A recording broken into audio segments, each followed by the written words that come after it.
ତ second video ତ ଆପଣ ମିନି ବଗଲା ଦେଖିଥିବେ। ଏଇଟା ତ ଥାର୍ଡ ଭିଡିଓ। ତ ଥାର୍ଡ ଭିଡିଓରେ ମୁଁ ଆପଣଙ୍କୁ କିଛିଟା ଜଣେଇବି ଯୋଉମାନେ ବି କହୁଛନ୍ତି ସେଠିକି ଗଲେ ଡୁବ୍ଲାଗଡି ସି ବିଚ୍ ର ଯୋଉଗୁଡା ଅଛି ତାର ପ୍ରାଇମ ମାନେ ପ୍ରାଇସ୍ ଗୁଡା ଗୋଟେ ଅଛି 2000 ଗୋଟେ 1300 ମାନେ ଲୋକ ଯୋଉ ଭିଡିଓ କରି ଛାଡୁଛନ୍ତି ଯୋଉଟା କି କହୁଛନ୍ତି 1300 ପାଖରୁ ଷ୍ଟାର୍ଟ ହଉଛି ଏକଦମ ସେଇଟା 1300 ପାଖରୁ ଷ୍ଟାର୍ଟ ହଉଛି କିନ୍ତୁ ସେଗୁଡା ହଉଛି କ୍ୟାମ୍ପ ଯୋଉଟା କି କ୍ୟାମ୍ପ ମାନେ ଆପଣ ବୁଝିପାରୁଥିବେ ସେମିତି ଟାଇପ ର କିନ୍ତୁ ତାଙ୍କର ଖାଇବା ପିଇବା ଗୋଟେ ଅଲଗା ପ୍ରକାର।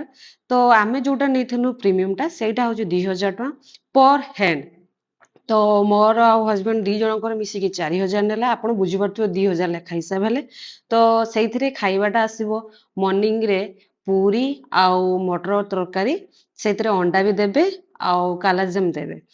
ଆଉ ଦିପହରେ ଖାଇବାରେ ଗୋଟେ ପାମ୍ପଲେଟ ମାଛ ଦେବେ, ଭାତ ଡାଲି ଆଉ ଫୁଲକୋବି ଆଳୁ କଷା, ସାଲାଡ ଆହୁରି କିସ ପାମ୍ପଡ଼, ଏମିତି ଆହୁରି କିସ ଖଟା ତ ଦେବେ। ଏଇଗୁଡା ଆମେ ଆକ୍ଚୁଆଲି ଅର୍ଡର କରିଥିଲୁ। ଏଇ ଯୋଉ କ୍ରାବ୍ ଗୁଡା ଦେଖୁଛନ୍ତି କଙ୍କଡା ଆମେ ଅର୍ଡର କରିଥିଲୁ। ଫାଷ୍ଟ ଆମେ ଯାଇକି ପହଞ୍ଚିଥିଲୁ ତ 5ଟା ବେଳେ। ସେଥିପାଇଁ ଆମକୁ ବହୁତ ଜୋର ଭୋକ ଲାଗିଥିଲା। ତ ଆମେ ଫାଷ୍ଟ ଅର୍ଡର ଦେଇଥିଲୁ କଙ୍କଡା। ତାପରେ ତା ପୂର୍ବରୁ ଦେଇଥିଲୁ ଆମେ ମାନେ ପକୋଡା, ଚିକେନ ପକୋଡା। ଚିକେନ ପକୋଡା ଖାଇତେ ଖାଇତେ ଆସିଗଲା ଆମର କଙ୍କଡା। କଙ୍କଡା ଖାଇତେ ଖାଇତେ ଆସିଗଲା ଚିଙ୍ଗୁଡି। ଏଇ ତିନିଟା ଜିନିଷ, ତିନିଟା ନୁହେଁ ଆଉ ଗୋଟେ ଥିଲା ତନ୍ଦୁରୀ ଚିକେନ।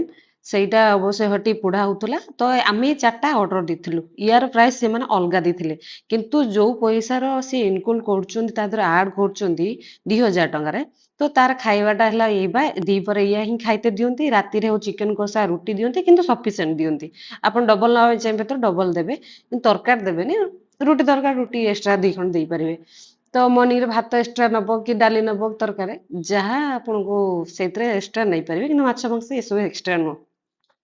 ଏଠି ସନ୍ଧ୍ୟା ଟାଇମରେ ଆମେ ଯୋଉ ତନ୍ଦୁରୀ ଚିକେନ କରିଥିଲୁ, ଏଠି ତନ୍ଦୁରୀ ଚିକେନ ଚାଲିଛି କାମ। ଏଠି ବାପ ଝିଅ ମଜା ମସ୍ତି କରୁଛନ୍ତି। ତ ମୁଁ ଏକା ନୁହଁ ବହୁତ ଏଇ ଯେତିକି ପଛପଟରେ କ୍ୟାମ୍ପ ଦେଖୁଛନ୍ତି କ୍ୟାମ୍ପରେ ବହୁତ ପିଲା ଆସିଥିଲେ। ବହୁତ ପିଲା ସିଏ ସେପଟେ ଯାଇକି ଏଞ୍ଜୟ କରୁଥିଲେ, କିଛି ଏପଟେ ଏଞ୍ଜୟ କରୁଥିଲେ। ତ ଯୋଉମାନେ ହେଟା ତନ୍ଦୁରୀ ଚିକେନଟା ଯୋଉମାନେ ଆମେ ଅର୍ଡର ଦେଇଥିବୁ ତ ସେଇମାନେ ସେଇ ଜାଗା ଯାଇକି ଖାଇବା ପାଇଁ ପଡିଥିବ। ଆମେ ଏଠି ବସି ଯାଇଥିଲୁ, ଆମକୁ ଆସିକି ଆମ ତନ୍ଦୁରୀ ଚିକେନ ଆସିଯାଇଥିଲା। ତ ମୋର ଆଉ ମୋ ହଜବେଣ୍ଡର ଝିଅ ଆମେ ବସିକି ଏଠି ତନ୍ଦୁରୀ ଚିକେନର କିଛି ମଜା ଉଠଉଥିଲେ। ଆକ୍ଚୁଆଲି ଯୋଉମାନେ ବି ଭିଡିଓ କରି ଛାଡୁଛନ୍ତି ତ କିଛିଟା ସତ କହିକି ଛାଡିଲେ ମେ ବି ଲୋକ ଯିବେ ହଇରାଣରେ ପଡିବେନି। ତ ଯିଏ ବି ଯାଉଛି ଅନୁମାନ କରିକି ତ ସେଟା କନଫ୍ୟୁଜ ପଡୁଛନ୍ତି ପର ହେଣ୍ଡ ହେଲାକୁ ହଇରାଣ ହେଉଛନ୍ତି ନା। ତ ଏଠି ଆମେ ଖାଇକି ମଜାମସ୍ତି କରୁଥିଲୁ।